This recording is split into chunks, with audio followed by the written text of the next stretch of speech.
C'est pas important, hein? Alors là, dans quelques instants, là, dans cette eau-là, c'est de l'eau distillée. Elle est beaucoup moins conductrice. Vous voyez que j'ai quand même une bonne... Ça, c'est de l'hydrogène érythropure qui sort de là. Aussi simple que ça. Oui. Il n'en sort pas énorme, environ 1 litre minute. Les ballons, ça descend ici.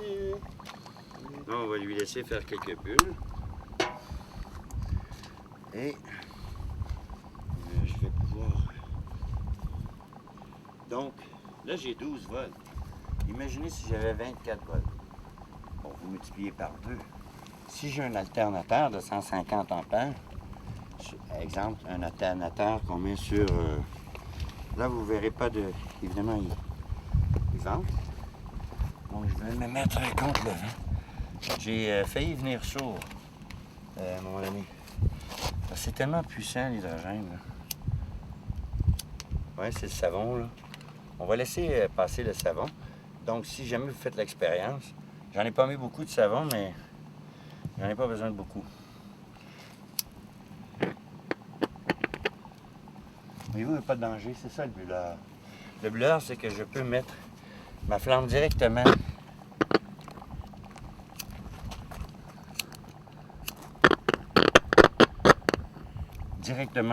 dans l'eau et évidemment la flamme ne recule pas. Donc c'est très important.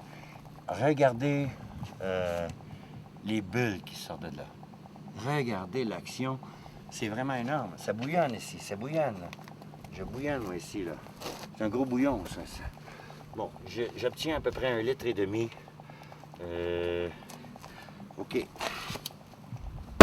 Oh! Attendez un peu. Là, le savon est parti, mais il y en a assez pour faire des belles grosses bulles. Donc, tout ça pour vous dire que si j'ai seulement du 12 volts, là, imaginez que je branche ça sur du 110 volts. La température de l'eau, elle n'a même pas monté encore. Non. Voyez-vous? Donc, ça ne chauffe pas tellement. Et évidemment, si j'avais un vacuum ici qui ferait que je redonne toujours de l'eau propre, pour obtenir 2 fois plus d'hydrogène, je n'ai qu'à rajouter du bicarbonate de soude, qui est très conducteur. Là, on veut l'essayer. Là, je le donne officiellement à la planète, là, parce que c'est nos expériences. Mais nous, on ne cherche pas de brevet. Il ne faut pas. Il faut donner ça à tout le monde. Il faut que tout le monde puisse en faire un chez lui ou connaître quelqu'un qui dit « Ouais, c'est pas compliqué, je vais t'en faire un. » Bon. Juste pour vous montrer la puissance de l'hydrogène. Est-ce que c'est capable de faire... je veux pas exprès, là. Je pourrais mettre mon doigt, hein. Je pourrais mettre mon doigt dedans.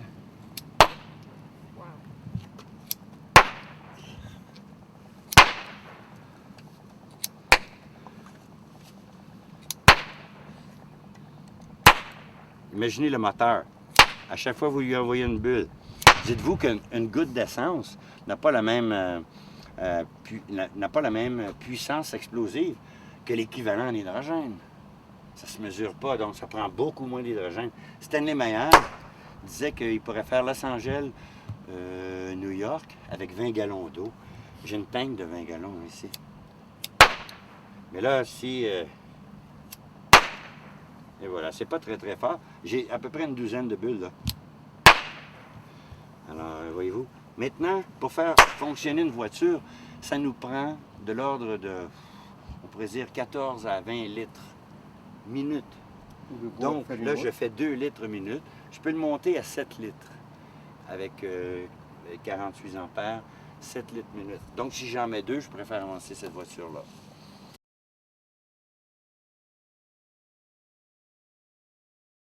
Le ministre des Transports, Dominique Perben, s'est prononcé aujourd'hui pour une réglementation européenne des émissions de gaz carbonique des voitures.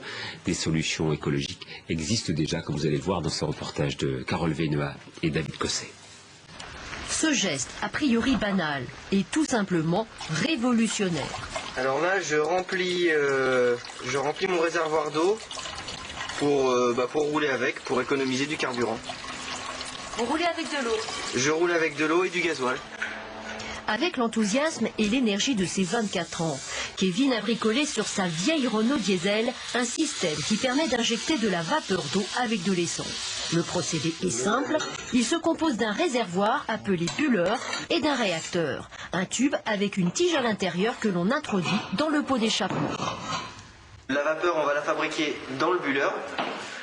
La vapeur va venir glisser entre la tige et le tube qui est chauffé par les gaz d'échappement. Et à la sortie de ce réacteur, nous allons envoyer ce mélange gazeux issu de vapeur d'eau dans l'admission d'air. C'est le moteur Pantone, du nom de son inventeur, un ingénieur américain. Depuis 1998, ses plans de montage circulent sur Internet et dans le milieu associatif écologiste. Le génie de Kevin, autodidacte en mécanique, c'est de l'avoir réalisé et ça marche. Quand le système est en route, le moteur tourne mieux, on a l'impression que le moteur est mieux réglé. On a besoin de moins appuyer sur la pédale d'accélérateur pour monter une grosse descente, surtout pour les véhicules anciens. Nous avons mesuré dans un centre technique les gains obtenus en termes de pollution, c'est spectaculaire. Pour les émissions de CO2, on passe de 8,6 à 0,1 avec le système Pantone. Résultat tout aussi satisfaisant pour les oxydes d'azote et les hydrocarbures imbrûlés. Démonstration avec le test d'opacité des fumées à droite, sans transformation du moteur, à gauche avec le procédé Pantone. Quant au gain de consommation en carburant, il est de l'ordre de 20% et ça n'est que du bricolage. On peut alors se demander pourquoi les constructeurs ne s'y intéressent toujours pas. L'idée première, c'est que les gouvernements, malheureusement, ne nous ont pas laissé absolument rien comme moyen de survie s'il y a une panne d'électricité générale. Donc, nous, on travaille sur une génératrice à aimant qui peut produire de l'électricité dans votre cave.